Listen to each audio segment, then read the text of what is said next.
Mrs. Cartwright, the board has determined that this dock now falls under association control. The words carried across the gray morning water just as a power saw bid into the brass lock at the end of Glenna Cartwright's backyard path. Cold lake air pressed against the windows of her cedar-sided house, carrying the mineral smell of wet timber and the faint gasoline odor of the contractor's portable generator. Then the lock snapped. Glenna stepped onto the stone path in a pale blue jacket, one hand resting lightly on the railing slick with mist. Beyond the reeds, two workers in orange safety vests were removing the small private dock sign her late husband had mounted 23 years earlier. Marla Fenwick stood between them in a coral blazer and narrow ivory heels that sank slightly into the damp boards. She looked perfectly prepared. A laminated HOA badge hung from Marla's neck, and a leather-covered clipboard rested against one hip as if she were supervising a municipal project instead of trespassing behind a widow's home. The quiet was broken by the scrape of metal hardware, the hollow knock of a drill case, and the distant whir of the neighborhood sprinkler system turning on 3 houses away. Glenna stopped 10 feet from the dock. Marla smiled with the patient expression she used at meetings when explaining rules no one remembered approving.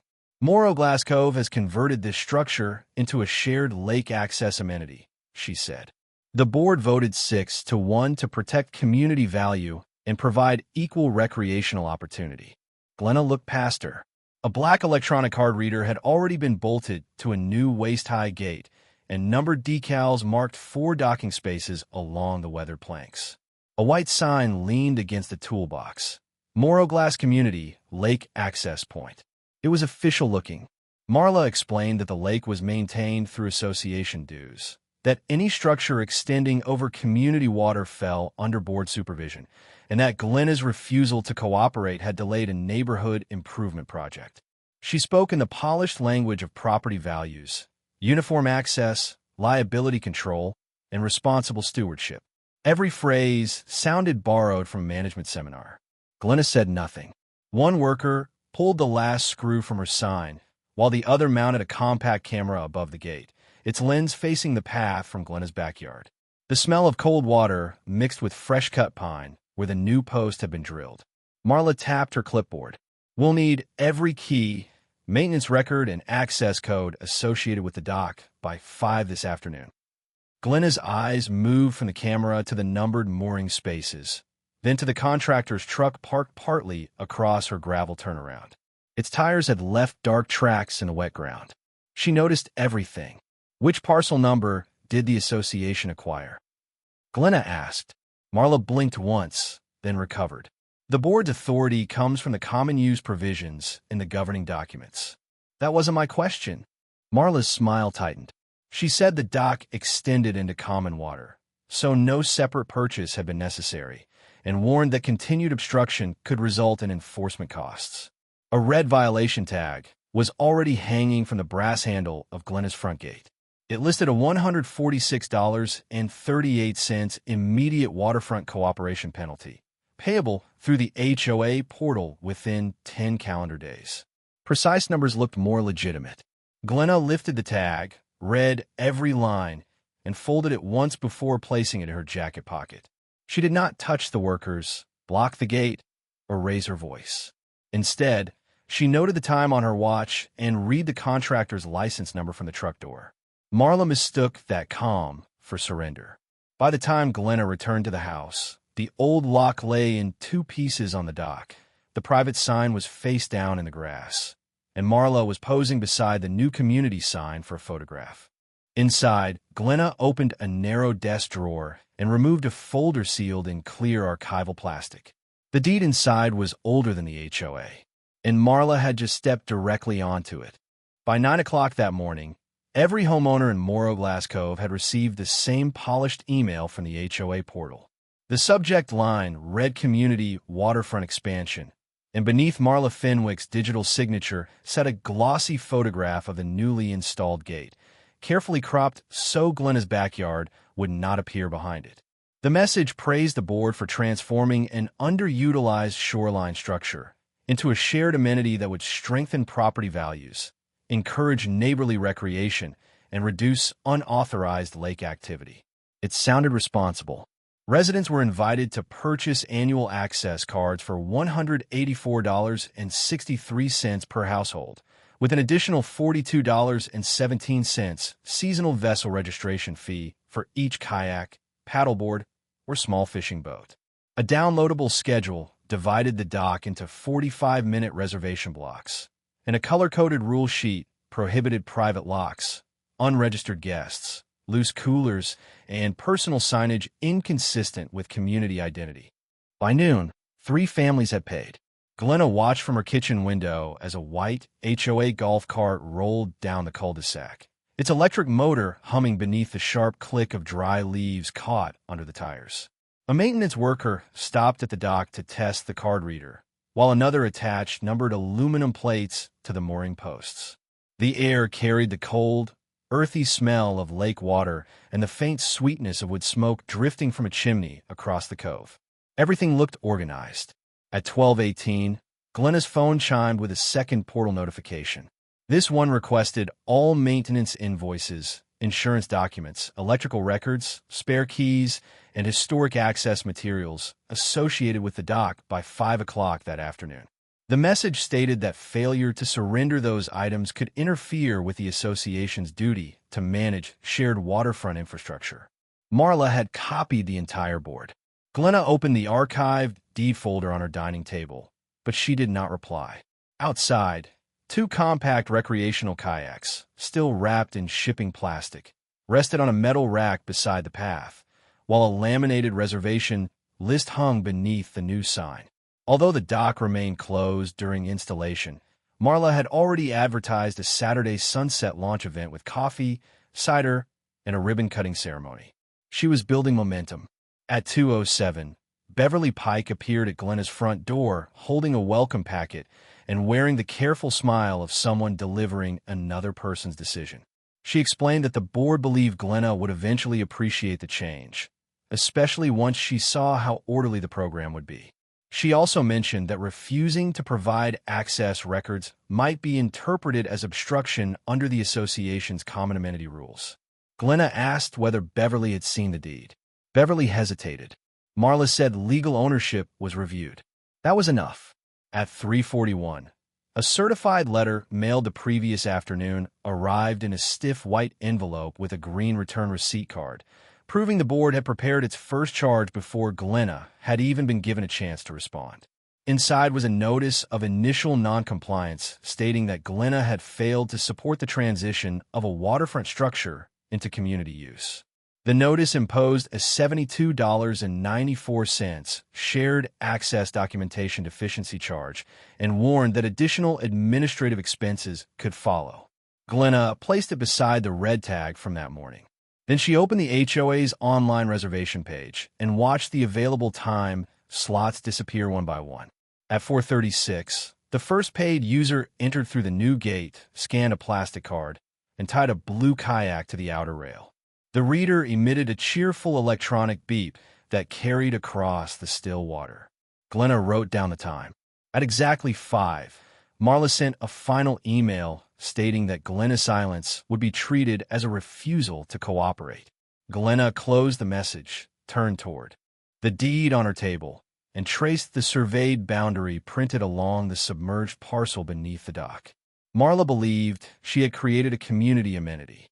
In reality, she had just created a revenue record.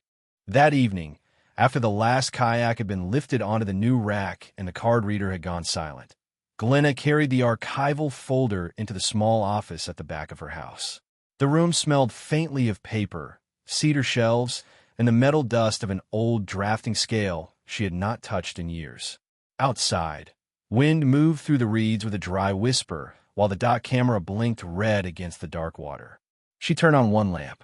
The first document was not the deed itself, but a survey map dated 11 years before Morrowglass Cove had an HOA.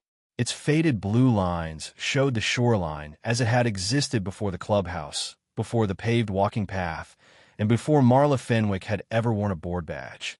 Along the southern edge of Glenna's lot, a narrow corridor extended into the lake and enclosed the submerged ground beneath the dock.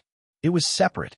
Glenna placed a clear ruler over the meets and bounds description and read each bearing aloud in a low voice, checking degrees, minutes, distances, monument references, and the old iron pin noted near the cottonwood stump. She did not trust memory, even when memory was precise. For 27 years, she had examined disputed shoreline titles for county offices, utility districts, and private landowners who discovered too late that water concealed boundaries more effectively than fences did. She had seen boat slips built across parcel lines, retaining walls placed inside easements, and community boards mistake maintenance access for ownership. The mistakes were rarely dramatic at first. They became expensive later. At 8:14, the HOA golf cart passed along the service lane, its tires crunching over loose gravel before fading toward the clubhouse. Glenna opened the current subdivision plat on her computer and enlarged the lakefront section until the pixels sharpened into black boundary lines. The HOA's recorded common area ended at the paved shoreline path. The dock corridor lay outside it, attached to Glenna's parcel by a private access strip 12 feet wide. Marla had crossed two boundaries. Glenna created a spreadsheet with columns for date, time, action, document, witness, cost, and legal effect. She entered the lock cutting, the sign removal, the gate installation, the first card sale, the certified notice, and the first paid reservation. Then she added photographs from her exterior security system, which covered only her backyard path, gate approach, and dock entrance. The footage showed Marla directing the workers, pointing toward Glenna's house, and approving the camera position. It showed everything necessary. At 9:02, Glenna reached the final page of the deed and found the clause she had been looking for.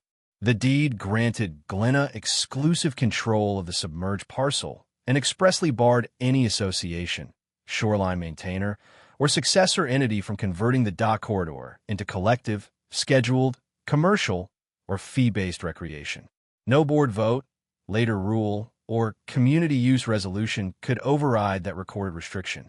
Glenna read the paragraph twice, then opened the HOA portal and saved the page advertising annual access cards, vessel registration fees, reservation blocks, and prepaid guest access packages. She printed the page with the timestamp visible. The laser printer hummed in the quiet room. Next came the board email claiming the structure was underutilized, followed by Marla's written demand for keys and records, followed by the certified notice threatening additional enforcement. Glenna placed each sheet in chronological order and numbered the corners in pencil. She still did not contact Marla. Near midnight, mist settled over the lake and softened the clubhouse lights into pale yellow smears across the water. Glenna stood at the window and watched the new gate reflect in the black surface below. To Marla, the gate looked like control.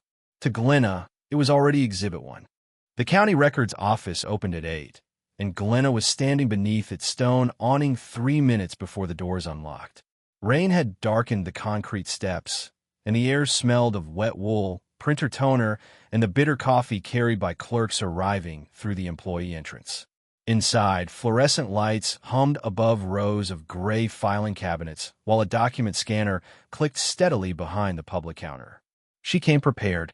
Ray Langford, the senior records supervisor, recognized Glenna before she reached his desk, though he had not seen her since a retirement reception 6 years earlier. He was a broad-shouldered man with silver hair, wire-rimmed glasses, and the measured voice of someone who had spent decades correcting people who confused maps with ownership. Glenna placed a written request on the counter. "Certified copies only," she said. Ray read the list: the recorded water rights and submerged-land deed, the submerged parcel survey, every transfer in the chain of title, the HOA declaration, the shoreline maintenance easement, and any later instrument affecting the dock corridor. It was thorough. By 9:26, the scanner had produced a clean sequence of stamped documents, each bearing the county recorder's seal and instrument number. The chain was unbroken from the original lakeside tract to Glenna's current ownership, while the HOA's name appeared only on a narrow easement, allowing maintenance crews to reach the paved shoreline path. Nothing crossed into her dock corridor. Ray checked the digital index twice, then issued a certified no record search confirming that no recorded conveyance had ever transferred the submerged parcel to Morrowglass Cove. He did not offer an opinion or take sides. He simply confirmed the record. That afternoon, Glenna met licensed surveyor Thomas Burrill at the rear property line. His tripod legs pressed into damp soil. His receiver emitted short electronic chirps, and his boots left shallow impressions beside the reeds. The lake smelled colder after the rain, with a faint metallic trace rising from the wet dock hardware. They measured everything. Thomas located the old iron monument near the decayed cottonwood stump, established the 12-foot access corridor, and plotted the position of every support piling beneath the dock.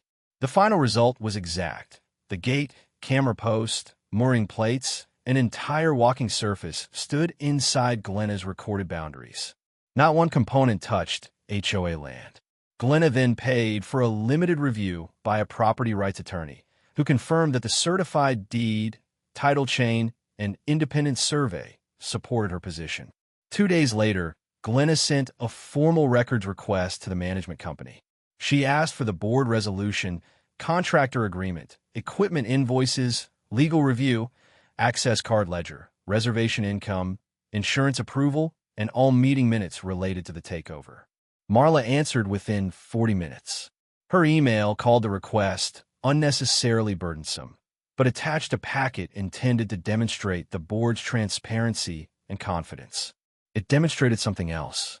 The packet contained a 6-to-1 vote, a $4,826.19 gate installation invoice, a maintenance contract, and a spreadsheet showing 18 access car purchases, but no title opinion, no survey, no deed, and no legal memorandum establishing ownership. One meeting note recorded Peter Halvorsen asking whether the dock was private. Marla's response appeared directly beneath it. Community benefit supersedes individual interpretation. Glenna printed that page first. She then sent one brief, certified letter asking the board to identify the recorded instrument that granted it ownership or commercial use authority over the dock corridor. She included no deed, no map, and no warning. Marla replied on HOA letterhead that the board's authority arose from its duly adopted resolution and the common use language of the governing documents. The sentence was confident, polished, and wrong. Glenna placed it behind the certified county records, closed the binder, and wrote one word on the index tab: authority. Marla's response arrived at 7:12 the next morning, followed less than an hour later by 5 separate charges posted to Glenna's HOA account. The portal displayed them in neat blue rows, each with a due date, a reference code, and a short explanation written in the detached language of property management. Together, they totaled $774.19. It was deliberate. The largest charge was a $463.27 community shoreline integration assessment, followed by an $88.41 dock credential activation charge, a $37.86 waterfront uniformity photograph review, a $129.73 emergency mooring reclassification fee, and a $54.92 shared lake amenity resistance surcharge.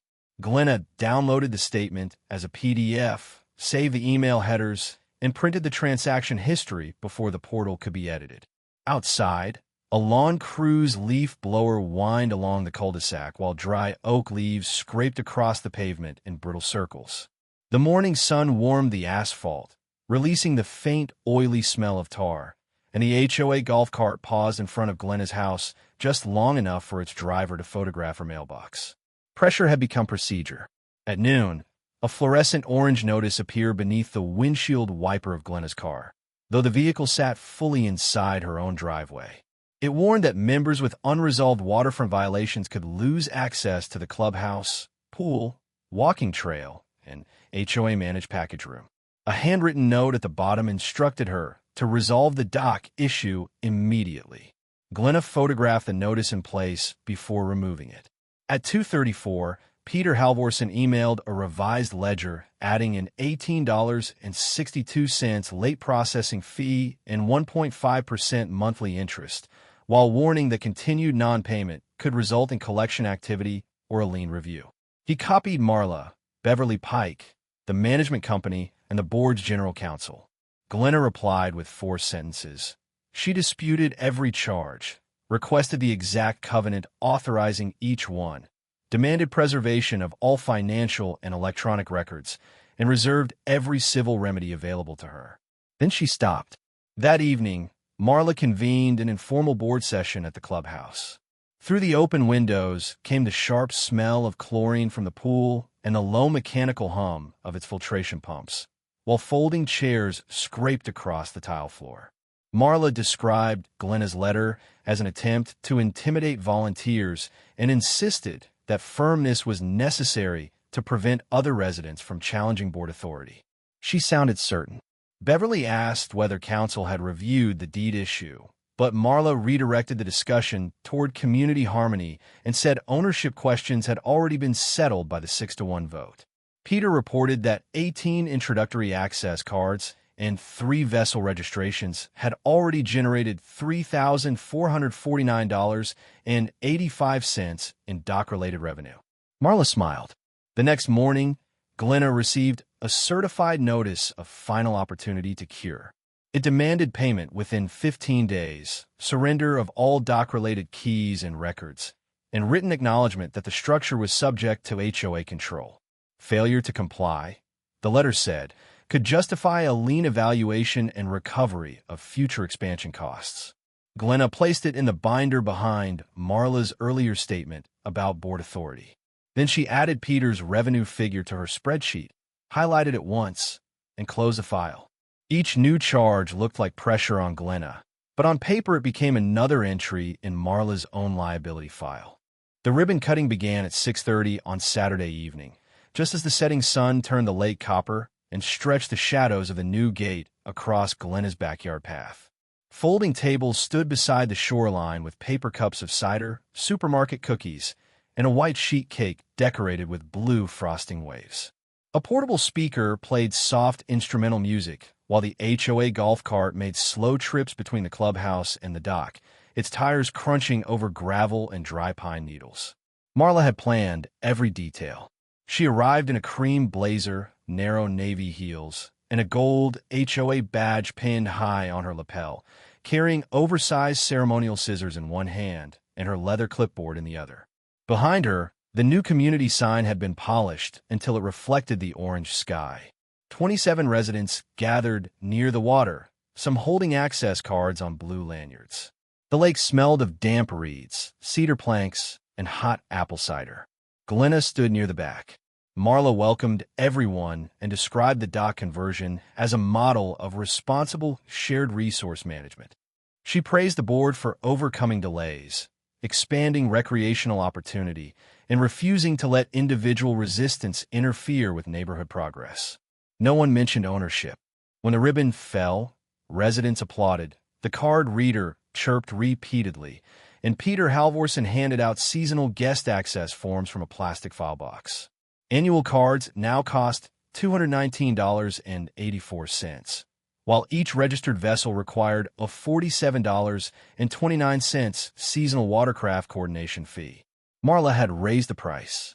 A display board beside the cake showed plans for a second floating platform, a wider launch lane, and 6 additional mooring points.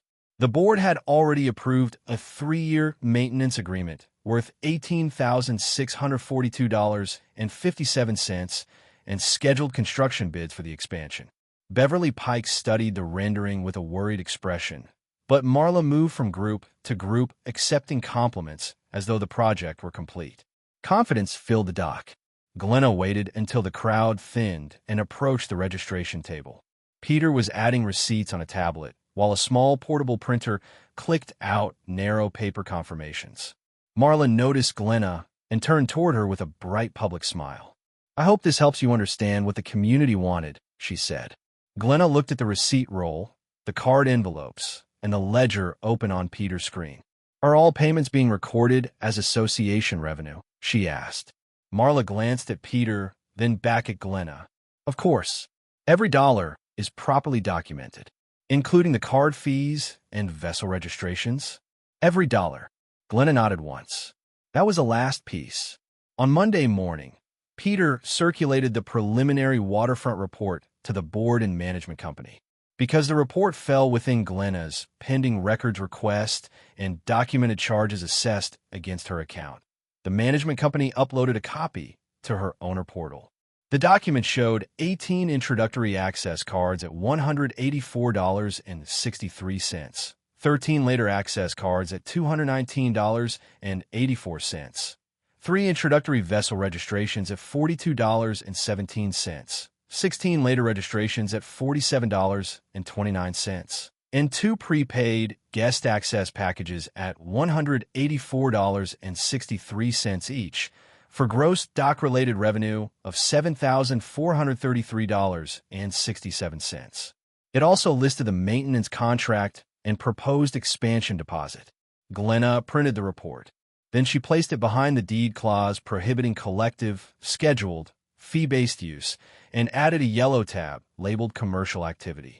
At 10:16, she submitted a written request for a special membership meeting concerning unauthorized control of recorded private property, improper assessments, and financial exposure created by the waterfront program.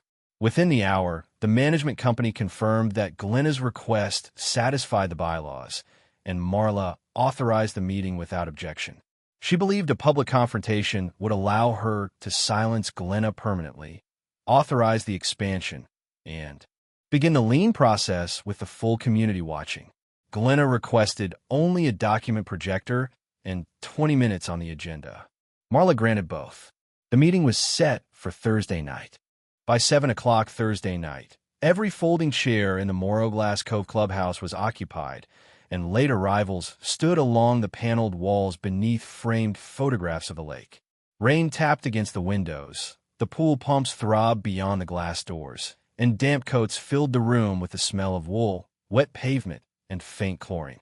At the front table, Marla Fenwick arranged her clipboard, printed agenda, and silver water bottle with ceremonial precision.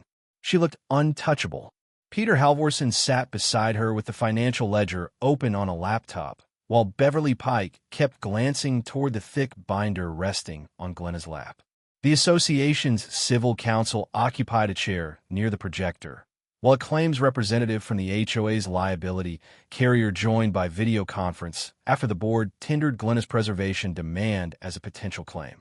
A notarized custodian certificate from Ray Langford rested inside Glenna's binder, confirming the county's recording history without placing a public employee inside the private dispute. No one spoke above a murmur. Marla called the meeting to order and spent 12 minutes describing the waterfront program as an overwhelming success.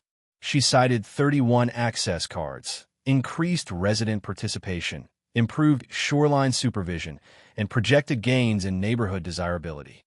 Then she introduced 3 motions, confirmed the dock as a common amenity, approved the second platform, and authorized lien review against Glenna for unpaid charges. The room shifted. Marla invited Glenna forward with a faint smile of someone granting a defeated opponent one final formality. Glenna carried only the binder and a slim document case. She did not use notes. First, she placed a certified copy of the recorded water rights and submerged land deed beneath the document projector, and the recorder seal appeared on the screen behind Marla. The room became still.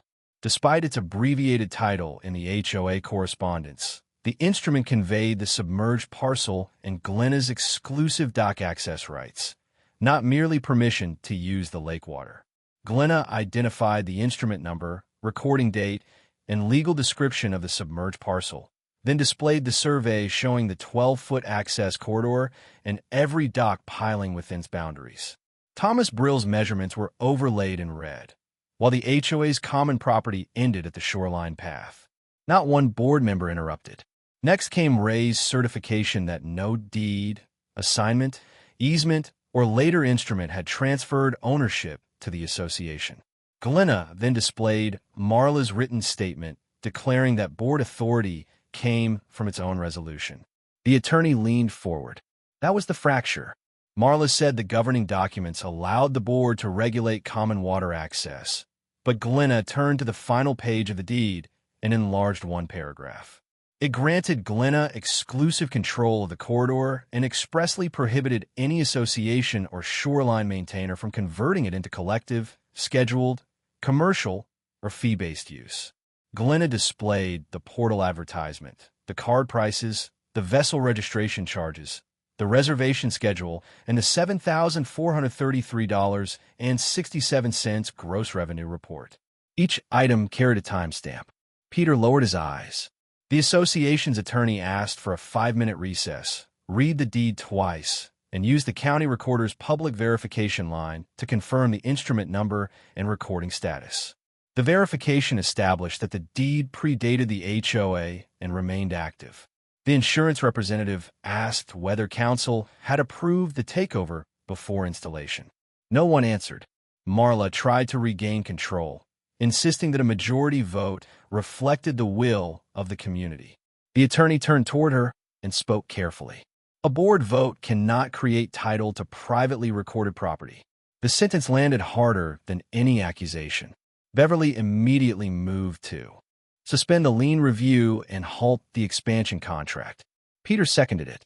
The vote was unanimous except for Marla. Glenna then handed council a written civil demand requiring restoration of the dock, removal of the gate and camera, cancellation of every charge, refund of all access revenue, reimbursement of survey and legal costs, and preservation of all related records. Marla stared at the projected deed, her clipboard motionless beneath one hand. For the first time, she had no rule to cite. Glenna closed the binder. The consequences began before sunrise the next morning, when the HOA's management company disabled every dock access card and posted a closure notice across the reservation portal. By 8, contractors were back at Glenna's property, this time carrying removal tools instead of installation equipment. The lake was flat and gray. The air smelled of wet rope and cold mud, and each turn of the socket wrench echoed across the empty shoreline. The gate came down first. Marla did not attend. A supervisor photographed every bolt hole, camera bracket, damage board, and cut section of railing while Glenna watched from the stone path with a mug of coffee held between both hands. No one called the dock a community amenity anymore. At 9:23, Peter Halvorsen sent 31 refund notices to cardholders and 19 additional notices to residents who had paid vessel registration fees. The accounting system showed $7,433.67 in direct refunds, $1,247.66 in car production, merchant processing, and administrative reversals, and a $2,806.45 early termination charge from the maintenance contractor. Then the expansion vendor demanded the non-refundable planning deposit listed in Marla's agreement. It was $3,731.28. The board's triumph had become a ledger. Glenna's account was corrected that afternoon.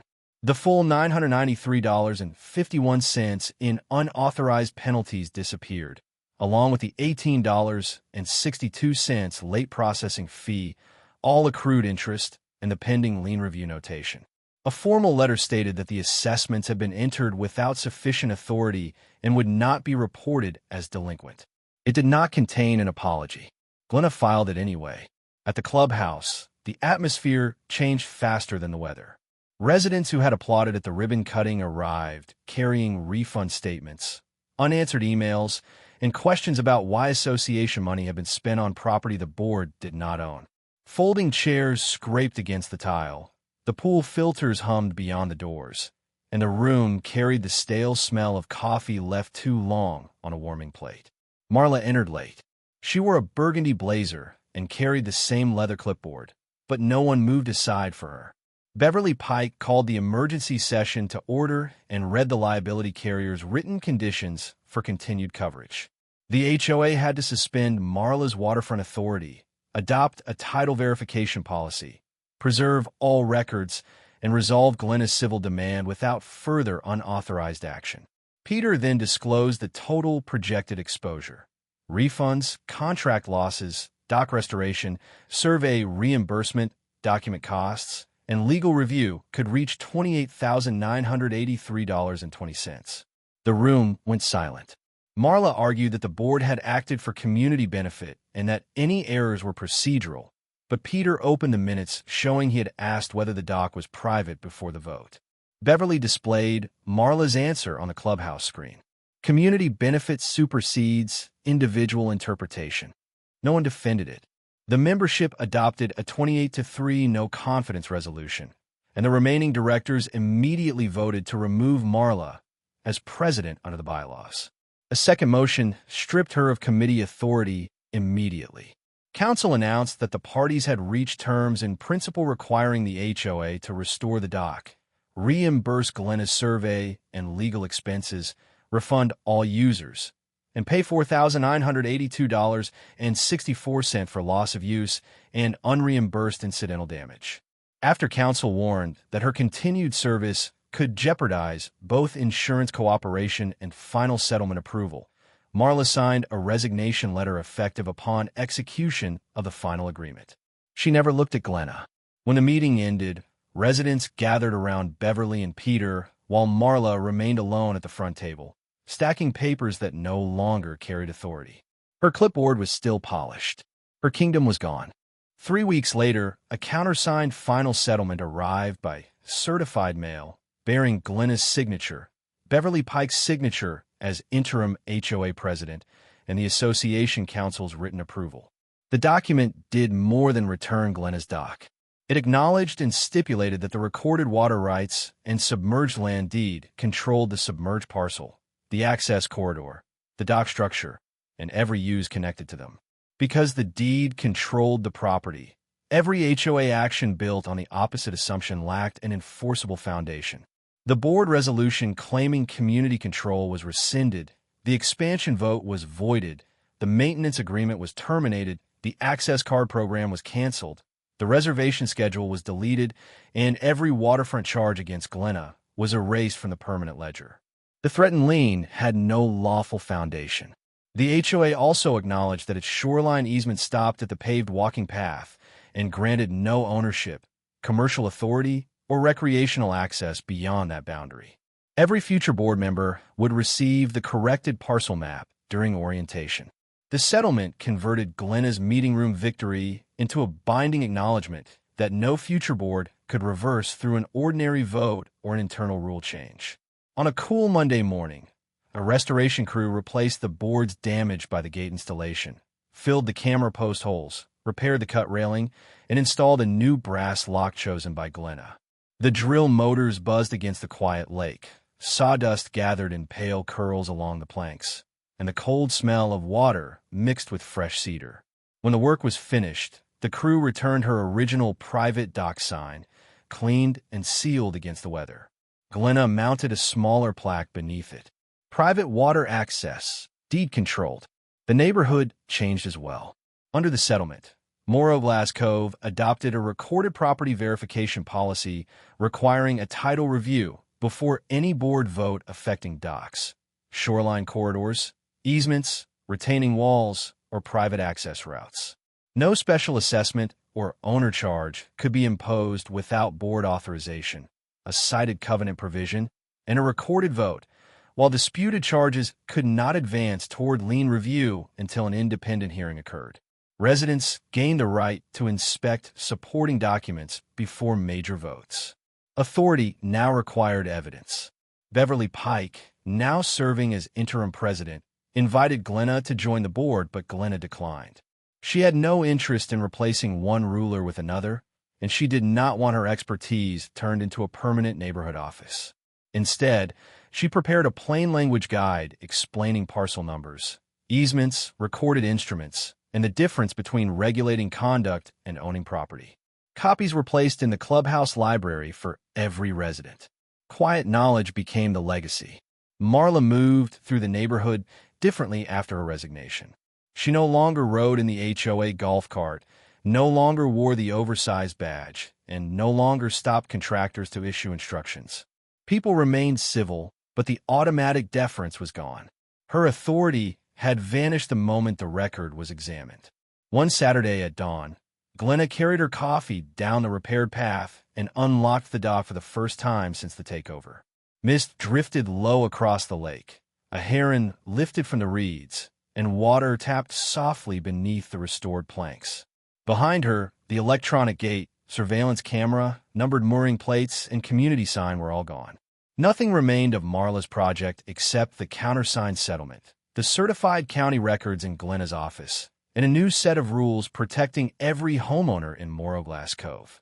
Glenna sat at the end of the dock and watched sunlight spread across the water. She had not won because she shouted louder, threatened harder, or held a more impressive title. She won because ownership was recorded, truth was measurable, and power could not vote itself into existence. The lake was quiet again.